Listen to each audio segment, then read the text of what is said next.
दोस्तों, जैसा कि मैंने आप सभी लोगों से एक वादा किया था कि जिस तरीके से फ्रांस से भारत राफेल विमान आएगा, मैं आपको पल पल की खबर देता रहूंगा, जिसके रिगार्डिंग मैंने और भी वीडियोस बनाए हैं जो कि चैनल पर हैं, जाकर आप देख सकते हैं। अभी मैं आपको एक वीडियो दिखाने वाला हूं जिसमें आप ये देख पाएंगे कि किस तरीके से राफेल विमानों ने अंबाला स्थित एयरबेस पर लैंडिंग करी है। बहुत ही शानदार अनुभव है और भारत का अब तक का सबसे ताकतवर ये जो फाइटर प्लेन है, इसको उतरते हुए देखना अपने आप में एक अद्भुत सी बात है। तो मैं आपको वीडियो चलाकर दिखाता हूँ।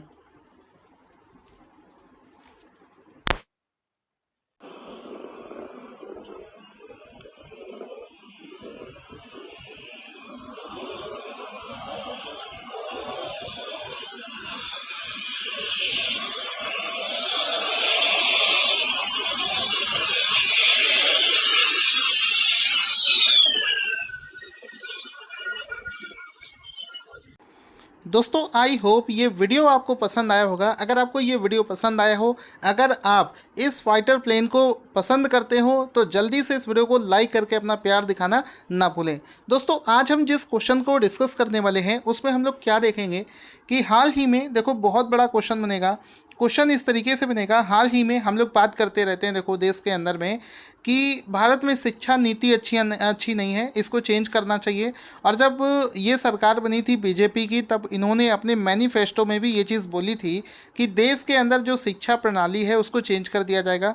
तो अभी देखो हाल ही में केंद्रीय कैबिनेट ने नया एजुकेशन पॉलिसी को सैंक्शन कर दिया है, उसको पास कर दिया है।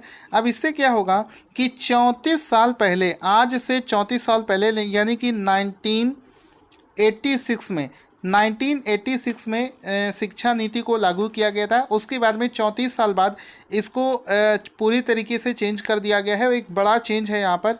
तो जाहिर सी बात है कि शिक्षा के क्षेत्र में क्या क्या चेंजेस हुए हैं उनको डिस्कस करेंगे।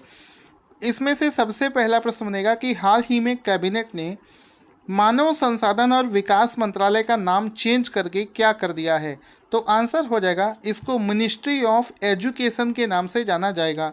आपको पता होगा अभी तक एजुकेशन के क्षेत्र में, यूनिवर्सिटी और कॉलेज के क्षेत्र में जो भी डिसीजन थे वो मानव संसाधन और विकास मंत्रालय के द्वारा लिए जा रहे थे।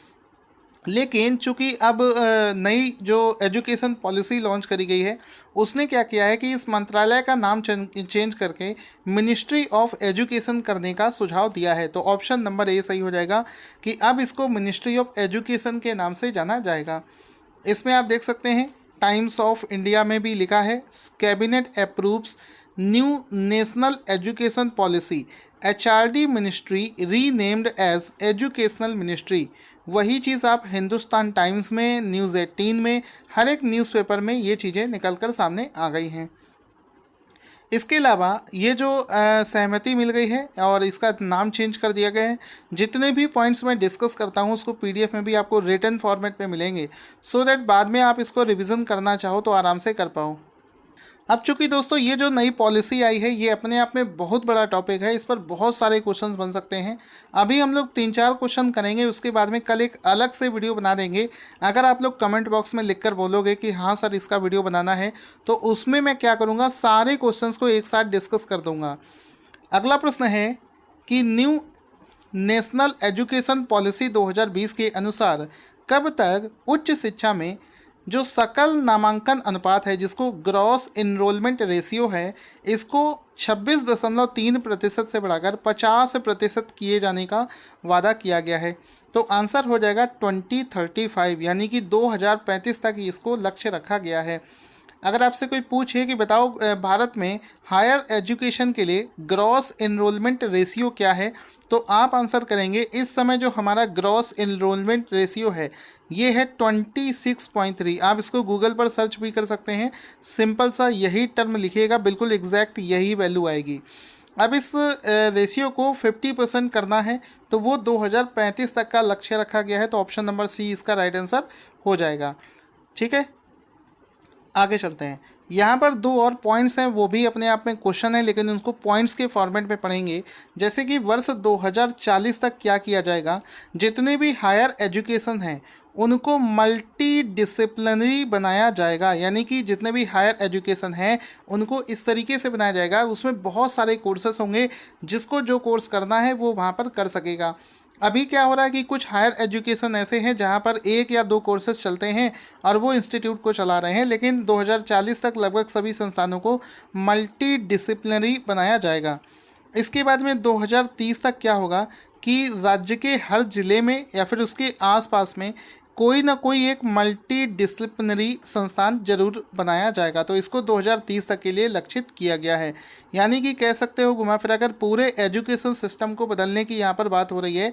साथ ही साथ में न्यू एजुकेशन पॉलिसी 2020 के अनुसार एकेडमिक क्रेडिट रिकॉर्ड्स को डिजिटली सुरक्षित रखने के लिए कहाँ पर रखा जाएगा, यानी कि हमारे जो डॉक्यूमेंट्स हैं उसको डिजिटल फॉर्मेट में भी हम अगर सेव करना चाहें तो इसके लिए जो रिकमेंड किया गया है कि एक एकेडमिक ABC बनाया जाएगा, एकेडमिक बैंक क्रेडिट, ABC नाम से एकेडमिक बैंक क्रेडिट बनाया जाएगा, जिसमें कि हम लोग डिजिटल फॉर्मेट में अपने सारे क्वालिफिकेशंस हैं, एजुकेशन सर्टिफिकेट्स हैं, उनको वहाँ पर रख सकते हैं। तो ऑप्शन नंबर सी यहाँ पर राइट आंसर हो जाएगा। अब इसी पॉलिसी के अनुसार एजुकेशन सेक्टर को जो बजट में 4% फंड एलोकेट किया जाता था, इसको बढ़ाकर कितने प्रतिशत किया जाएगा, तो इसमें अनाउंस किया गया है कि इस फंड को भी आगे चलकर बढ़ाकर 6% तक करने की उम्मीद यहाँ पर रखी गई है। तो ऑप्शन नंबर ए इसका राइट आंसर हो जाएगा। इसके बाद में देखो आज का एक और इम्पॉर्टेंट क्वेश्चन है कि इंटरनेशनल टाइगर डे, अंतर्राष्ट्रीय बाघ दिवस किस दिन मनाया जाता है, तो इसको प्रत्येक वर्ष 29 जुलाई को मनाया जाता है। ऑप्शन नंबर डी इसका राइट आंसर हो जाएगा कि प्रत्येक वर्ष 29 जुलाई को इंटरनेशनल टाइगर डे मनाया जाता है। आप इसका फोटो भी देख सकते हैं, इसमें देखो लिखा है इंटरनेशनल टाइगर डे, जो कि प्रत्येक वर्ष 29 मई को मनाया जाता है, 29 जुलाई को मनाया जाता है। इसका फोटो भी आपने देख लिया है। साथ ही साथ में आपको बता दूं कि विश्व भर में इस दिन को बाघों के संरक्षण के लिए जागरूकता फैलाने के नाम के रूप में जाना जाता है। आपको बता दूं जिस तरीके से पूरी दुनिया के अंदर में अर्बनाइजेशन हो रहा है तो जंगल समाप्त तो होते जा रहे हैं, ऐसे केस में टाइगर जो हैं ये दिन ब दिन कम होते जा रहे हैं। लेकिन पूरे विश्व से अगर कंपैरिजन करें तो पूरे विश्व में जितने बाघों की संख्या है उसका 70% भारत में रहता है। इस चीज़ को आप लोग बहुत अच्छे से समझना कि पूरे विश्व की आबादी का 70% जो बाघ है, टाइगर है, ये भारत में निवास करता है। ये एग्ज़ाम में कई बार पूछा जा सकता है। साथ ही साथ में अगर आपसे कोई पूछे इस समय भारत में बाघों की संख्या क्या है, आपको पता होगा कुछ दिनों पहले ही मैंने आपको डेटा बताया था, जिसमें मैंने आपको बताया था कि 2018 की जो रिपोर्ट आई है उसके अनुसार बाघों की जो संख्या है वो 2967 है। हालांकि ये इससे ज़्यादा होगी क्योंकि अब 2020 चल रहा है, 2 साल और हो चुके हैं, लेकिन जो ऑफिशियल डेटा है वही हम लोग आंसर करेंगे। ऑफिशियल डेटा के अनुसार इस समय बाघों की संख्या 2967 है, जबकि पूरी दुनिया में कुल 3900 ही बाघ हैं, उनमें से 2967 यानी कि लगभग इसका 70% तो भारत में ही लाई करते हैं। भारत के 20 राज्यों में कुल मिलाकर 2967 बाघ हैं, बचे हुए राज्यों में बाघ नहीं हैं। इसके अलावा यहाँ पर कुछ और फैक्ट्स हैं, उसको जानते हैं। यहाँ पर दोस्तों आप देख रहे हैं कितने इलेबोरेट तरीके से सारे क्वेश्चंस के आंसर करवाए जा रहे हैं। इसी तरीके के शानदार PDF हमारे मंथली हर बार तैयार किए जाते हैं। अगर आप चाहें तो जनवरी से लेकर जून तक के बिल्कुल ऐसे ही शानदार PDF हमारे पास अवेलेबल हैं। आप वीडियो के डिस्क्रिप्शन में लिंक है, जाकर उनको ले सकते हैं, परचेज़ कर सकते हैं। तो देखो अगला प्रश्न इसी में फैक्ट क्या है कि ये जो बाघ हैं इनमें से जो जितने बाघ भारत के अंदर में हैं उनमें से 1492 बाघ जो हैं ये मध्य प्रदेश, कर्नाटक और उत्तराखंड, इन केवल सिर्फ इन्हीं 3 राज्यों में ही हैं, जो कि पूरी आबादी का 50% से ज़्यादा है। यानी कि इन 3 राज्यों में पूरे भारत के 50% से ज़्यादा बाघ लाई करते हैं। बिहार में जो टाइगर की संख्या है वो 2010 में 8 थी और 18 में ये 31 के पास में पहुंच गई है। आगे चलते हैं। हाल ही में चर्चा में चल रही एक पुस्तक है जिसका नाम है the Indian way, strategies for the uncertain world. इस पुस्तक के लेखक का नाम क्या है, तो इसके लेखक का नाम है ऑप्शन नंबर सी सही हो जाएगा, S जयशंकर इसका राइट आंसर हो जाएगा, जो कि इस समय भारत के विदेश मंत्री हैं। उनके द्वारा ही इस पुस्तक को लिखा गया है जो कि इस समय चर्चा में चल रही है। तो एस जयशंकर के द्वारा इस पुस्तक को लिखा गया है। इसमें देख सकते हैं लिखा है the Indian way strategies for an uncertain world. S Jaishankar के द्वारा इस पुस्तक को लिखा गया है, जो कि इस समय भारत के विदेश मंत्री हैं। तो इम्पोर्टेंट क्वेश्चन जाहिर सी बात है हो जाता है। इसके बाद में क्वेश्चन है कि प्रधानमंत्री फसल बीमा योजना के तहत किस कंपनी के द्वारा बहुत जरूरी है एक फसल बीमा अभियान की शुरुआत करी गई है? तो आंसर हो जाएगा भारतीय एक्सा जनरल इंश्योरेंस। हाल ही में भारतीय एक्सा जनरल इंश्योरेंस के द्वारा एक बीमा अभियान शुरू किया गया है, जो कि एक फसल बीमा अभियान है जिसका नाम है बहुत ज़रूरी है। तो ऑप्शन नंबर डी यहाँ पर सही हो जाएगा। ये प्रोग्राम जो है ये भारतीय एक्सा के द्वारा शुरू किया गया है। इसमें आपसे ये पूछ सकता है कि बताओ हाल ही में भारतीय एक्सा ने बहुत ज़रूरी अभियान किसके लिए शुरू किया है? तो कह देना कि एक फसल बीमा अभियान है जो कि इसके द्वारा शुरू किया गया है।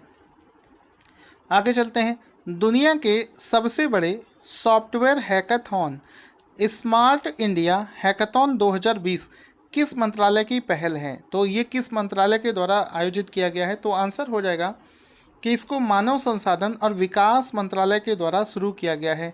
आपको बता दूं चर्चा में इस वजह से चल रहा है क्योंकि इसको एक तरीके से प्रतियोगिता आयोजित करी गई थी, जिसमें पूरे भारत के जो बच्चे हैं, स्टूडेंट हैं, जॉब करने वाले हैं, स्टार्टअप हैं, सभी को इनवाइट किया गया था और उनसे बोला गया था कि अगर आपके पास में कोई इनोवेशन है, आपको प्रॉब्लम्स दी जाएगी, आपको वो सॉल्व करनी होगी। तो इसके जो फाइनल रिजल्ट्स हैं उसको 1, 2 और 3 अगस्त को अनाउंस किया जाना है।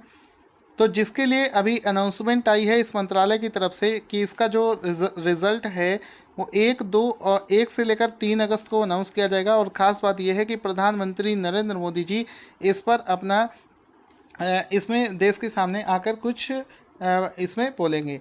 तो ये इस वजह से इस समय चर्चा में चल रहा है और संबोधित करेंगे प्रधानमंत्री मोदी जी सभी को। तो इसके रिजल्ट्स भी आएंगे, देखते हैं किसको कितना प्राइस मिलेगा। दोस्तों एक कंपनी है FMCG की जिसका नाम है ITC। उसने हाल ही में किस मसाला कंपनी का 2150 करोड़ रुपए में 2150 करोड़ रुपए में अधिग्रहण कर लिया है? तो आंसर हो जाएगा सनराइज फूड्स।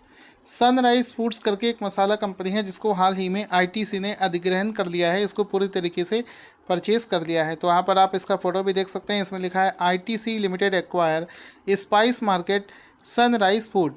ठीक है, तो ITC ने इसको एक्वायर कर लिया है, तो ये इसका राइट आंसर हो जाएगा। तो ये तो थे आज के क्वेश्चन। अब आपसे देखते हैं आज के सारे क्वेश्चंस आपको याद हुए या नहीं। इसके लिए मैं आपसे रिवीजन करवाऊंगा, जिसके लिए मैं आपसे क्वेश्चन पूछूंगा, इसका आंसर आपको देते हुए चलना है। तो ये रहा सबसे पहला प्रश्न, इसका राइट आंसर क्या होगा जल्दी से कमेंट बॉक्स में बताएंगे। तो इसका राइट आंसर हो जाएगा मिनिस्ट्री ऑफ एजुकेशन, इसका नाम कर दिया गया है। अब ये कल का क्वेश्चन मैंने अचानक से पूछ दिया है, देखते हैं कितने लोगों को इसका आंसर याद है। ये जो ZhuAn-3 नाम से जो सैटेलाइट है इसको किसने लॉन्च किया है? तो आंसर हो जाएगा इसको चाइना ने लॉन्च किया था। मैं अचानक से चेक कर रहा हूँ, देखते हैं किसको किसको याद है। मौसम ऐप किसने लॉन्च किया है? आंसर लिख कर देंगे, प्रैक्टिस होगी। डॉक्टर हर्षवर्धन इसका राइट आंसर हो जाएगा। उसके बाद में है वर्ल्ड हेपेटाइटिस डे किस दिन मनाया जाता है? तो आंसर हो जाएगा इसको प्रत्येक वर्ष 28 जुलाई को मनाया जाता है। इसके बाद में है कि भारतीय मानक ब्यूरो ने किस नाम से अपना एक मोबाइल ऐप लॉन्च किया है? तो BIS केयर इसका राइट आंसर हो जाएगा। BIS केयर इसका राइट आंसर हो जाएगा। दोस्तों जिस तरीके से आज का वीडियो बनाया गया है, जितने प्यार से हम इस वीडियो को बनाते हैं, आप लोगों से रिक्वेस्ट है कि आप इस वीडियो को ज़्यादा से ज़्यादा लाइक करके इस वीडियो का हौसला बढ़ाएं।